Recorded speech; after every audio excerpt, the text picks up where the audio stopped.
The state police and I have never had such a gratifying experience in a courtroom than to have a cold-blooded killer affirm our excellence. That was outstanding.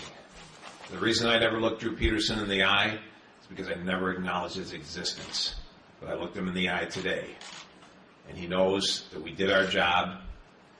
The one thing, if you look at the evidence that was commented on by him, I don't think there's anybody that has any doubt in this universe that we proved beyond all doubt that Kathleen Savio was murdered. Accident is off the table. And most of what you heard was complaining about how this privilege was breached and this privilege was breached. Well, I'm about to go to Springfield and breach the marital privilege so that if anybody ever murders their wife again, they can't claim the marital privilege. And I'm waiting for someone to stand up and say that that's a bad idea, because it's a tremendous hurdle. The prosecutor would have to prove by preponderance of the evidence that you murdered the individual, which again is a long haul. But this, I remember standing in court and just thinking it was surreal that a person who has killed their wife can throw up a shield, that we can't hear a statement that she would make that could help convict that person on the husband-wife privilege. The husband-wife privilege was created to protect and preserve the marriage. If you murder your spouse, you've obliterated the marriage. So that'll be the Drew Peterson bill. The other one wasn't. The other one was based on a 400-year-old concept called forfeiture by wrongdoing. It was affirmed by the U.S. Supreme Court in Giles versus California, and then the Hansen case you're all familiar with here in Illinois, which has codified it here and is with us for the long haul. And never has it been used with the depth that we used it in this case, but everything came together, and I was just teasing Marie Check that she was my gift from God. Marie retired from the Cook County State's Attorney's Office just before we started the trial, and Colleen Griffin is so happy about that. But the two of them did a yeoman's job with the complex case law that was necessary to navigate through that. And you saw what an excellent job Marie did yesterday in arguing against the motion for a new trial. So, again, we had a lot of serendipitous things happen in the 5 years that we pursued this case.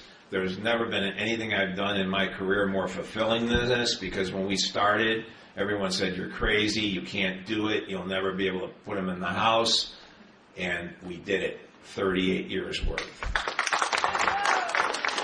Yes. When you did look him in the eye finally, when he was on the stand and he said, basically blaming you Yes. and the state police and everybody lied and he blamed everybody else. What were you thinking then when you were looking? You're a cold-blooded murderer, and I'll stare you down till I die. This, one of the things that, we try to maintain our professionalism and our dignity at all costs. But the one thing that I try to tell the assistants and even any deputies that will listen, don't fraternize with people like that. He's a cold-blooded killer, and we have to treat him humanely, but you don't joke around with him. If any one of us caught him in the act of killing one of his spouses, we could kill him with our bare hands to stop him. That's what we're talking about here. And you can't lose sight of that just because you're in a bright courtroom and everybody's wearing a suit. I never lose track of the vile, violent crime that the person is charged with committing when I'm pursuing the case. And that's what drives you, to make sure that justice is done. And I've never seen a more pathetic display than today, saying I'm not asking for sympathy and then turning to the judge and asking for sympathy. I mean, it was pathetic. And again, he attacked Kathy again, attacked her mental state, her quality as a wife, just depraved. And he can't help himself. And then he wants to tell you he's an obnoxious man by nature. Well, how are you good at helping people and obnoxious at the same time? It doesn't work. He's obnoxious when he wants to be. But when he got up on the stand and that shrill, kind of feminine screech that he didn't kill Kathy, that's the guy that killed Kathy. you got a glimpse into his soul. And then that nonsense about her head on the table. He couldn't have cared less. So we all got an opportunity to see a psychopath reveal himself in open court. We don't normally get that chance. About 20 years ago, I prosecuted a guy for a sexual assault on an 11-year-old. We got a conviction, and he wrote me a letter from prison. Thanks for catching me. I got a problem. Previously, that was probably the most fulfilling thing I ever did. But this, it'd be based on everything we did. I've been railing on here. I want to just, Dave Margliano was my chief investigator at the time. John Connor, one of the main attorneys on the team. Chris Koch came on board after one of our attorneys retired, but stepped up and was phenomenal. John was phenomenal. Dave was phenomenal. I don't want to. And then Ken Gray's my chief deputy. He held everything together. He was in great part responsible for that $600,000 we wasted.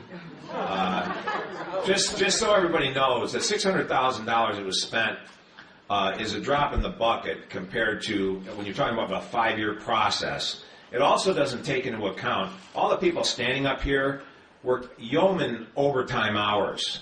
The public doesn't pay for that. We make our salary, and if we work 8 hours a day or 16 hours a day, the paycheck is the same. And during that trial, we were putting in 16-hour days, 7 days a week, and we tried to total it up. It was $200,000 or $300,000 in overtime the public would have had to pay for our fees.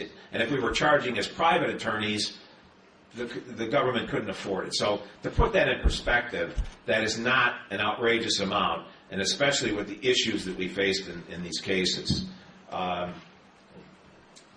Griffin is one of our appellate attorneys, and she teamed up with Marie Check, who I previously spoke about, and both of them did a fantastic job.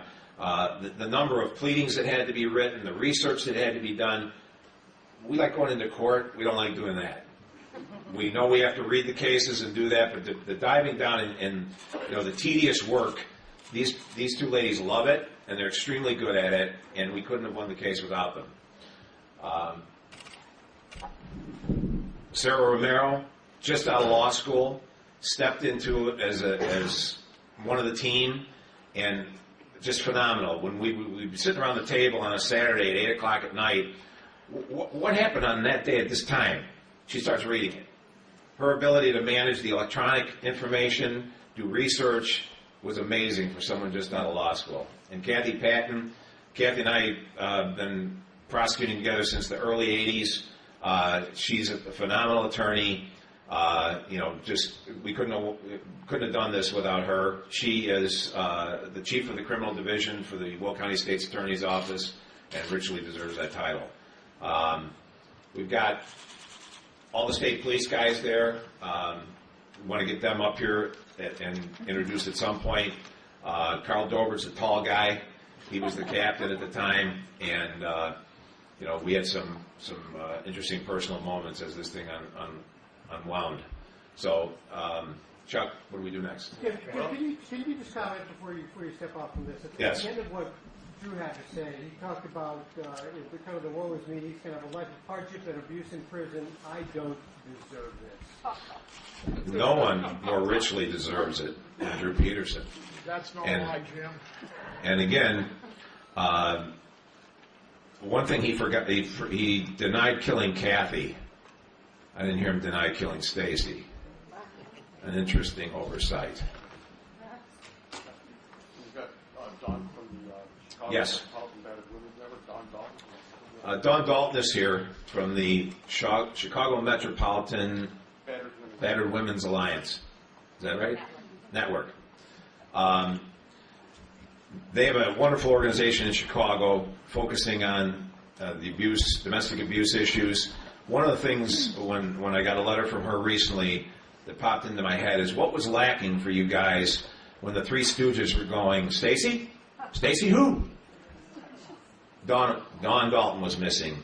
She's a professional who works very hard to make sure that the public understands the issues of domestic violence, which I can tell you from our office is probably the most serious issue we deal with, because it's the only crime where the victim is so closely tied to the abuser or the criminal that we have to pry them apart before we can get the case into court to win it.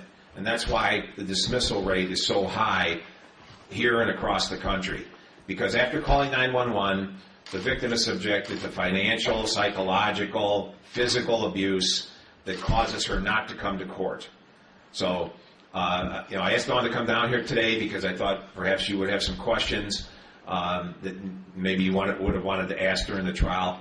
But clearly these defense attorneys, my understanding is, and you guys ought to check this out, that Mr. Greenberg's been dressed down by some federal judges for his behavior in this case, which would be richly deserved. That is beyond the pale what they did. And I had to laugh when he's talking about how Brodsky publicized the case. Greenberg kept jumping in front of Brodsky through the whole trial. You guys were there, you saw it. So, Dawn, could you come up?